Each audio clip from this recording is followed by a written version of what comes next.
If you were going to place a bet on who would author, like, the most aggressive, comprehensive set of rules for the global AI industry, you'd probably put your money on a tech hub, right? Oh, absolutely. You'd think maybe a specialized coalition out of Silicon Valley or something? Right. Or maybe, I don't know, a sprawling regulatory body in the EU or some defense think tank in Washington. Yeah, that would be the standard expectation. But what if I told you that the entity that just completely outmaneuvered modern governments and, billion-dollar tech monopolies on this issue is actually a 2,000-year-old religious institution? It's honestly a profound geopolitical plot twist. I mean, what we're looking at here is a true systemic disruption to the whole narrative we've been fed by the tech industry for, well, the last decade at least. It really is.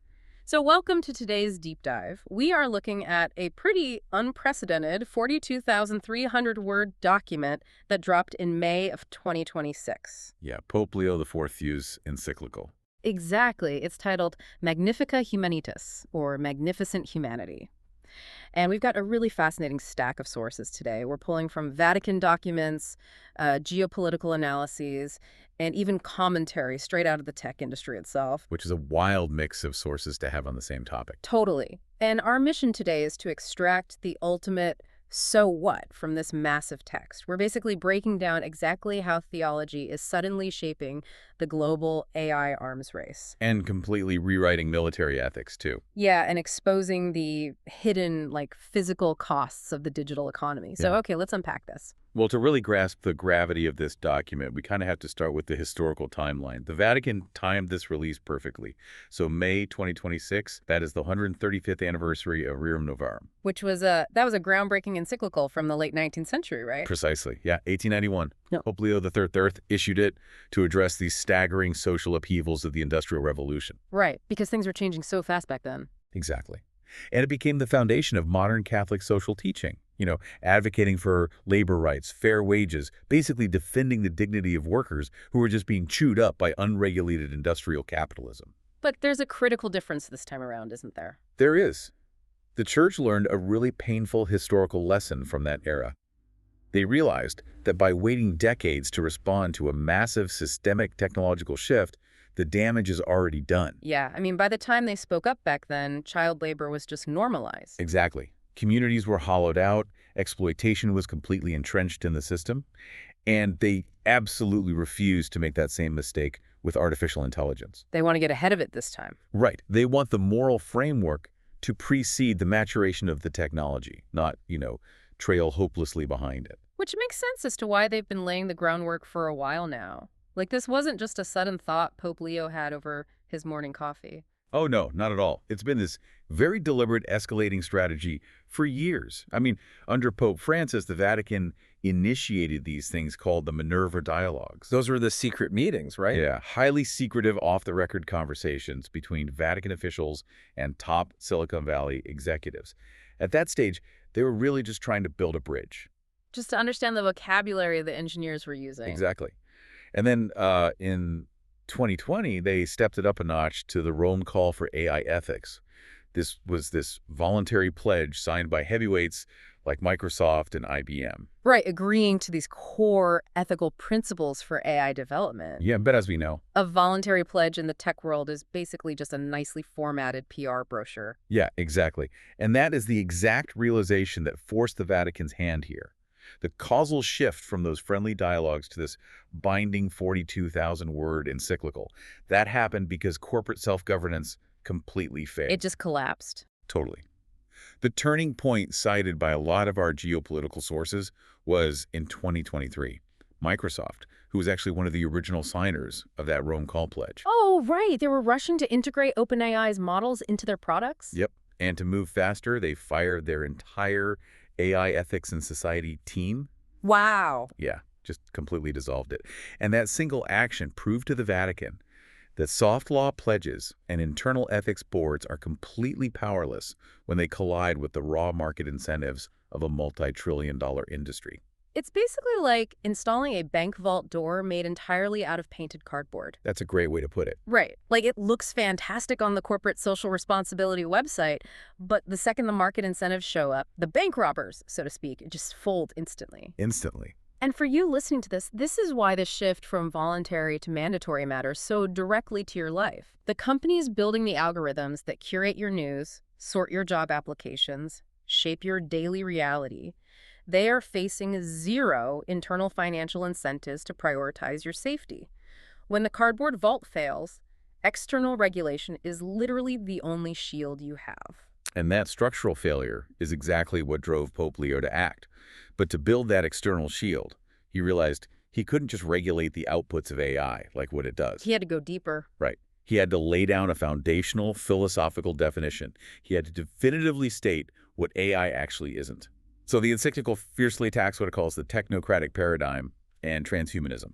We should probably define transhumanism for a second. That's this increasingly dominant ideology among tech elites, right? Yeah, basically. The idea that human consciousness is essentially just complex information processing. Like, we are basically biological machines with engineering flaws, aging, emotional irrationality, and that AI can eventually fix or even replace us. That is the exact ideology the Pope is targeting here.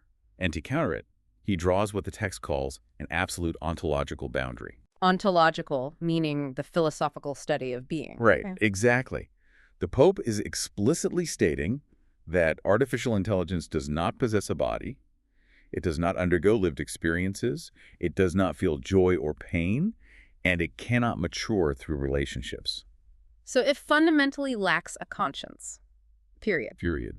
But wait, let me push back on this boundary for a second. Because with large language models getting so advanced and so conversational, isn't that ontological line getting, like, incredibly blurry for the average person? I mean, it definitely feels that way. Yeah, like when you are chatting with one of these advanced models, it genuinely feels like you are interacting with a real empathetic consciousness.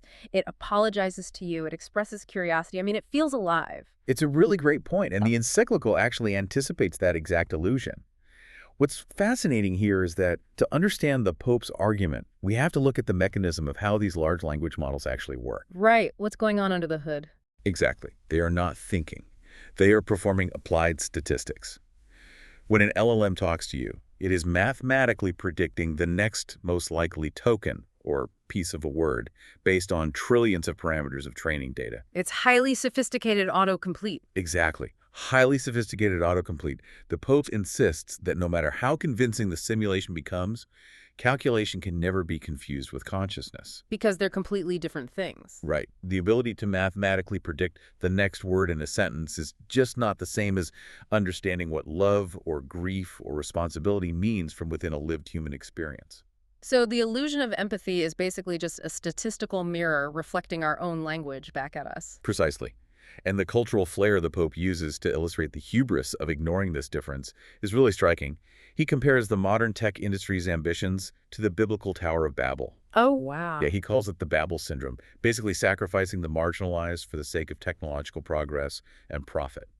And he doesn't just stick to theology either. He brings in pop culture. Yeah, I saw this. He quotes G.K. Chesterton, T.S. Eliot, and famously, Gandalf from The Lord of the Rings. Which the Financial Times actually called a classy piece of papal trolling. That is so good. But why did quoting Gandalf specifically sting Silicon Valley so much? Like, why did that hit a nerve? Because of the context of the quote. He references the moment when Gandalf is offered the One Ring, which is, the ultimate tool of totalizing power. Right. Gandalf refuses it, saying the power would corrupt him, even if he tried to use it for good. The Pope is directly critiquing the Silicon Valley mindset that believes they can safely wield this godlike technological power without it fundamentally corrupting their humanity. That's a huge indictment. It really is. Yeah. And this distinction between calculation and human conscience isn't just philosophical hair-splitting for him. It is the causal bedrock for the entire document. Because if machines fundamentally lack humanity and a conscience, then what happens when we start delegating decisions of life and death to them? Exactly. Okay. Which brings us to the geopolitical earthquake in Chapter 5 of the encyclical, the battlefield. Right. Pope Leo calls for the absolute global disarming of artificial intelligence. He demands the total prohibition of lethal autonomous weapon systems Right. and the removal of AI from all critical kill chain decisions. But more radically, and this is huge, he officially declares that the Catholic Church's centuries-old just war theory is fundamentally obsolete in the age of algorithmic warfare. Yeah, this is a monumental shift. We'll probably need to unpack just war theory for a second. Definitely. For hundreds of years, going back to St. Augustine and Thomas Aquinas, nations and leaders have used the just war framework to claim their military conflicts are morally justifiable. Right. And traditional just war theory relies on specific criteria. Two of the most important are proportionality, ensuring the use of force isn't excessive compared to the Right. threat, and distinction, Yeah. which is the ability to clearly separate combatants from civilians. Both of those require human conscience making a moral evaluation in the moment. And the Pope argues that algorithmic warfare just obliterates those criteria because of the speed and the opacity of the technology, right? Exactly. Just imagine a drone swarm powered by an opaque neural network making targeting decisions in milliseconds. Speeds completely beyond human comprehension. Right. You cannot code a conscience into a drone swarm.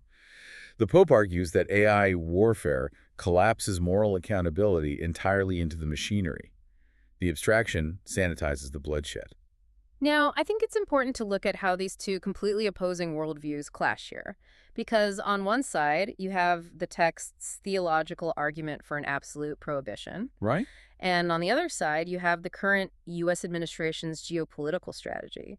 So let's just look at the mechanics of both arguments without taking a side, just to see the scale of this deadlock. Okay, so our geopolitical sources highlight that the prevailing U.S. administration views AI almost entirely through the lens of a great power competition. Particularly against China, right? Yes, their policy architecture emphasizes aggressive deregulation to maintain innovation speed, and they want rapid integration of AI into military capabilities to ensure absolute global supremacy. Right. They see it as essential. And in fact, high-ranking officials have frequently utilized traditional Catholic just war theory to morally justify their military posture. And then the Pope just steps in and dismantles the very framework they've been using. I mean, where Washington sees a necessary race for supremacy, the Vatican calls it a remote clash of imperialisms. Exactly. Where the U.S. wants deregulation, the Vatican demands strict, binding international law. To use an analogy, it's like the U.S. strategy looks at AI warfare like building a faster train to win a global race.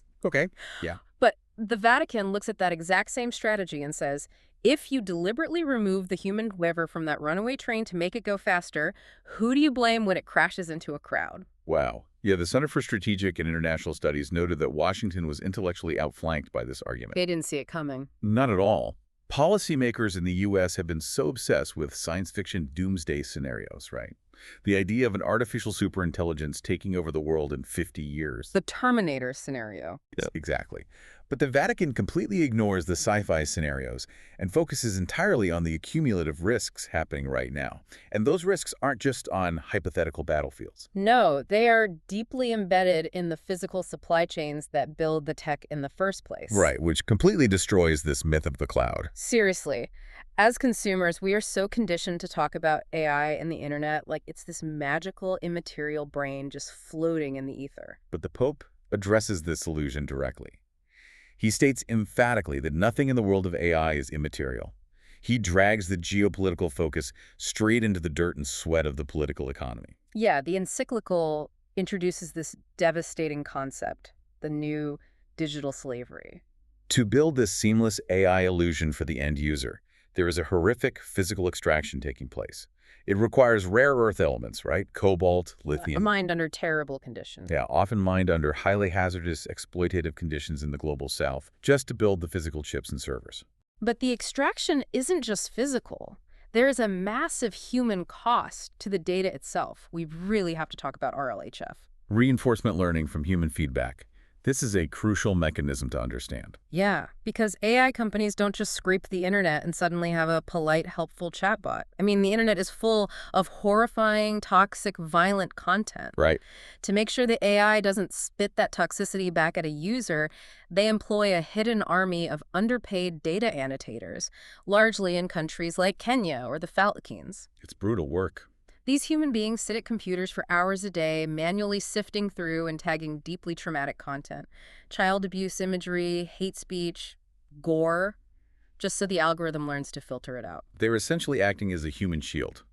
They're absorbing the psychological damage of the internet to keep the end user experience frictionless and, frankly, profitable for the tech companies. And this leads to a moment in the text that genuinely made me stop reading and just sit in silence for a minute. I know exactly what you're going to say. Pope Leo XIV issues a formal institutional apology for the Catholic Church's historic delay in condemning the transatlantic slave trade. It is a stunning historical and rhetorical maneuver. I mean, just for context, while various popes condemned slavery over the centuries, the Church as an institution was agonizingly slow to unequivocally condemn the transatlantic slave trade during its height. Right, in the 15th through 18th centuries. Yes. But by bringing up that specific monumental historical failure in a document about artificial intelligence, I mean, is it hyperbolic? Is it too extreme to use the word slavery for gig economy data work? Does it diminish historical atrocities? Well, if we connect this to the bigger picture, I'd actually frame it a slightly different way to understand his strategy.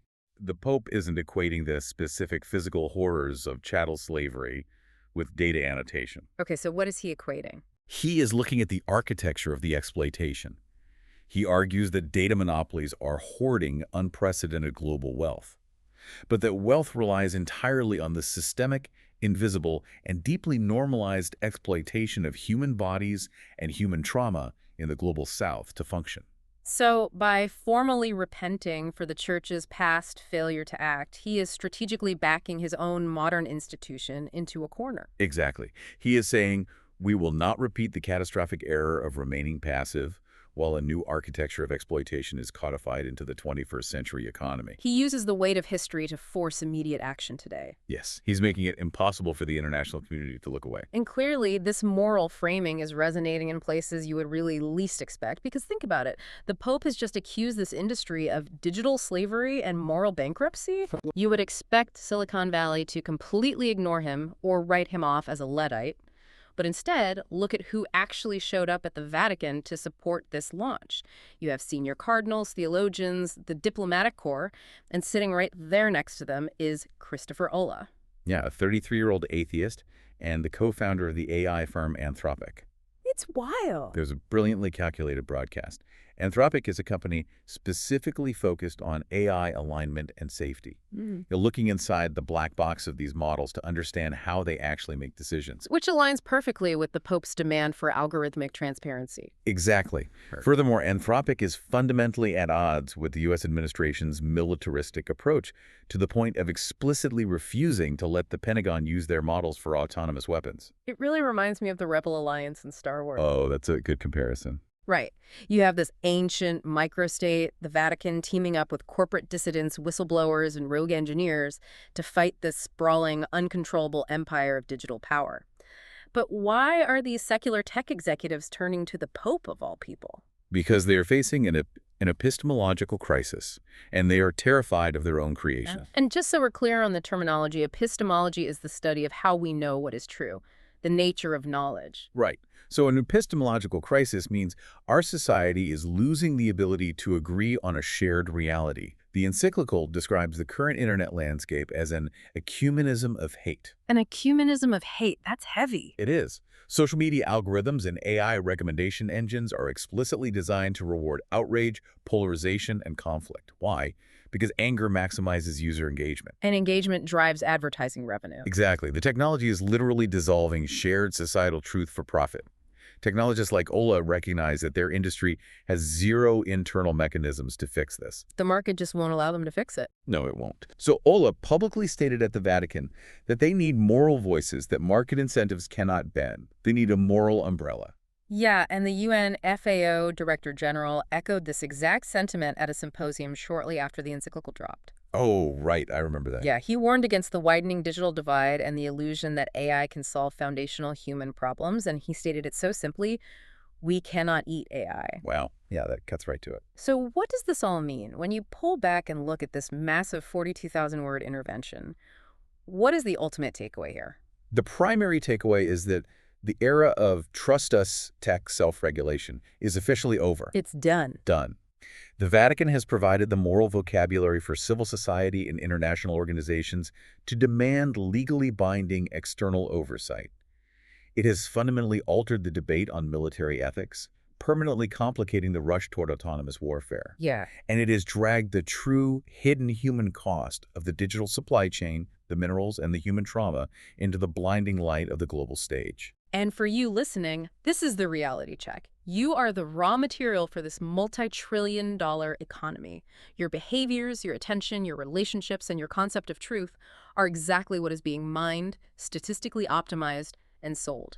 The machine is feeding on us. It is a critical moment for human dignity. Yeah. I mean, the encyclical's core message is that we are not just variables in a macroscopic optimization problem. Which leaves us with a final thought to mull over. If an AI model's entire worldview, its superintelligence, is shaped entirely by the data we feed it, what happens when it's trained primarily on this deeply fragmented, polarized ecumenism of hate that the encyclical warns about? That is the terrifying question. Right. If we don't fix how we communicate with each other online right now, will the superintelligence of tomorrow inherently just become a hyper-powered reflection of our absolute worst digital selves? Yeah. Because if we build the runaway train out of our own anger and division, we really shouldn't be surprised when it runs us over. Thank you so much for joining us on this deep dive. Keep questioning the algorithm is shaping your world, and we'll see you next time.